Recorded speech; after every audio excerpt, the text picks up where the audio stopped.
انا مش هلعب بايرت كينجز، يعني انا مش هلعب بايرت كينجز ولا هلعب كاندي كراش، يعني ولا هلعب في ودانك. فليه تقعد كل شويه ريكويست ريكويست ريكويست ليه؟ يعني انا مش هلعبها. وانا لو هلعبها هخبي عليك ليه؟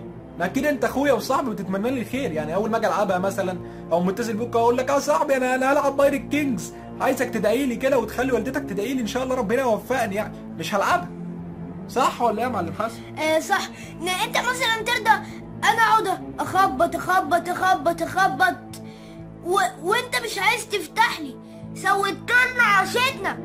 تعبته العيل صغير يعني يعني وعامل قصه ياسمين رئيس من كتر ما تعب. يعني ليه مش هنلعبها؟ يعني مش هنلعبها.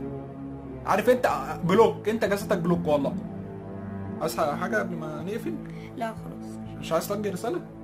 انا طبعا عايز اوجه رساله. لو سمحت العيال الرخمه اللي بتقعد تعمل ريكوست، لو سمحت انتوا لو قعدتوا تعملوا ريكوست تاني انتوا اخركم بلوك. بس خلاص مات الكلام. يلا اعمل باي باي.